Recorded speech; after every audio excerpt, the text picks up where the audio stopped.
class, welcome back. This is episode 3, week 2. This is going to be your assignment for Design 264 Pandemic Edition. My co-host Beckett is back. He's a little sleepy, so I don't know how long he's going to last for this one, but I just want to get it started. So, let's look at Canvas, right? Our portal, Canvas, let's go over there. So, I'm going to click the arrow and look at the all the information. So episode 3 is what we're filming right now, right? Avery, Professor Beckett, making this sweet video. Let's look at the sprite animation sheet. So this assignment is called sprites, not sprites, or sprites, or sprites, or sprites, and you'll see why in a second.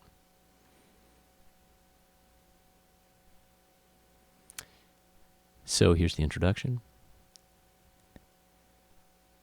There's the sort of the instructions and the examples.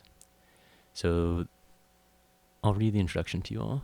We might have to cut this in and out later on, but essentially this is, I pulled some quotes from the reading for this week, which is Cartooning the Body from the New Inquiry, which is by Dorothy Howard and Tim Gentles.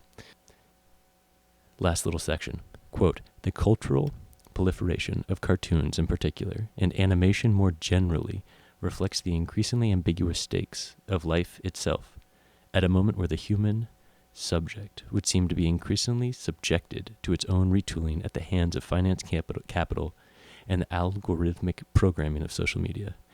At the heart of animation is always a question of agency, which reminds us of the subversive potential of breathing life into dead objects." So really, I wanted to highlight that paragraph in particular, which is right towards the end of the article that I'm asking you all to read. But think about that. At a moment like this, where the human subject would seem to be increasingly subjected to its own retooling at the hands of finance capital and the algorithmic programming of social media. So a moment in time, right, where essentially we become cartoons, and our bodies are cartoonized by finance capital and algorithmic programming to be subjected to less realness. But maybe that applies to what's going on today, right, in our current situation.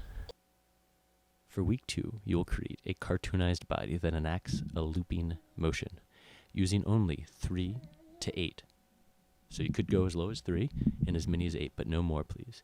So 3 to 8 discrete images. Your basic understanding of how animation works, which is just subtle change over time, and a loose conceptual framework that will emerge in each of you through the reading and the watching and the thinking and the lecture that I give for this section. Explore what it means to be a body today. So I think to start, we need to figure out what a body is for this project in particular. So let's define body generously and expansively. Fleshy bodies? Sure. Bodies of water? Why not? A doll is a body? I dig it. An iPhone body? Cool. A table, an orange, a thought, a painting, a blur, a baby, an elephant, a desk, a computer, a camera, right? Bodies. A thought. Do we get there? We did that. We did thought. The essence of this project is to make something move, to animate something, to explore the subversive potential of breathing life into dead objects. Those dead objects are your computer screen's pixels. And you only have 4,096 to work with in each 64 by 64 pixel frame. So, baked into this assignment is the forced and only slightly arbitrary. You'll see why when we look at examples in this of the sprites. Imposition of technological limitation and an exploration. A study of what abstraction does to a thing, an idea, right? Because we're going to take this thought, this thing that we want to represent, and abstract it with square pixels. Cool.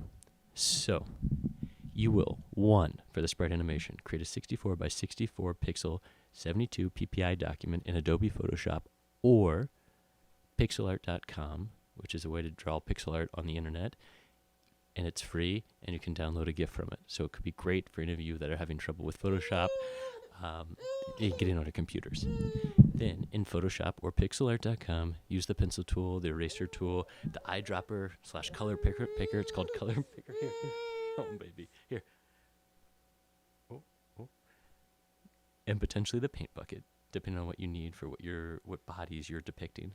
Create a unique image of only on 3 to 8 frames. So create a unique image on frame 1, frame 2, frame 3, all the way up to 8 if you're interested. When combined, produce a looping animation. So see the tutorial on Canvas, which I'll upload soon. Then export / in pixel art it's called download that your animation as an animated GIF. That will be on the tutorial too. And then upload that GIF, those files, to Canvas. Boom, right? That's the project. So there's flexibility in this. You can do 3 if you're running out of time, do 3 images, make a GIF out of that. A lot of things can happen there, and I'll show you examples.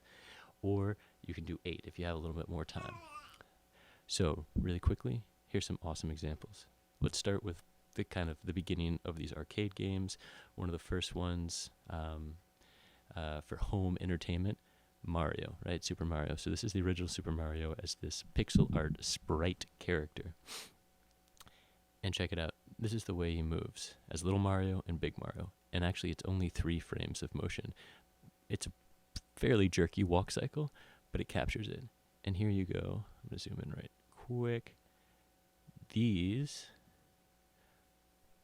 right here. These are all for walk. 1, 2, 3. That's the big guy walking. That is it, right? 3 poses for a walk cycle. Awesome. Donkey Kong, I wanted to show you a little bit of the evolution of the sprite. So when the technology couldn't handle that much information, the sprite is very limited in its detail, right? A next generation, the sprite, you can still see the individual pixels, but it has this more of a photorealistic type of shading, and there's shadows that kind of move with the object, and there's the sense of dimension, right? And they can get a sense that there's a round thing there, a head that is moving back and forth. And again, this is from Donkey Kong. Both of these are from Donkey Kong for N64. You have this sense of space, which you certainly don't get with this original Donkey Kong. So do you want to go here with your pixel art? You certainly have enough pixels to do that in 64 by 64. Or is this more your jam? Cool. Let's see. All right. And then I want to show you things, bodies that aren't maybe bodies that you would expect to see, bodies that aren't animals, bodies that aren't human bodies, but bodies of color. Maybe this is a sort of like a microbiology style body. Just abstraction in general, right? All of these are bodies. Is it multiple bodies? Is it one body? Is it the interior of a body? Or is it an exterior scene, right? What happens with that abstraction is this ambiguity rises, and there's this pulsing of meaning that can happen in the thing. Really simple colors, right? And this interesting loop. Remember, looping is part of this too. How are you going to loop your bodies? All right, I'm losing Beckett here, but I just want to show you these. And then finally, this is the one that I made. Check out baby GIF. Dope. Okay, so I'm going to show you in the tutorial the 6 frames that I used to make this. Go through it like some of the tools really quickly. And yeah, so that's the assignment sheet. And get ready for the lecture coming up. I will do it without my sweet, sweet co-host, Beckett. All right, Beckett, you did wonderfully. Say goodbye. You're a baby. It's a baby. It's the daddy's a baby. It's a daddy. It's a daddy. Okay, peace.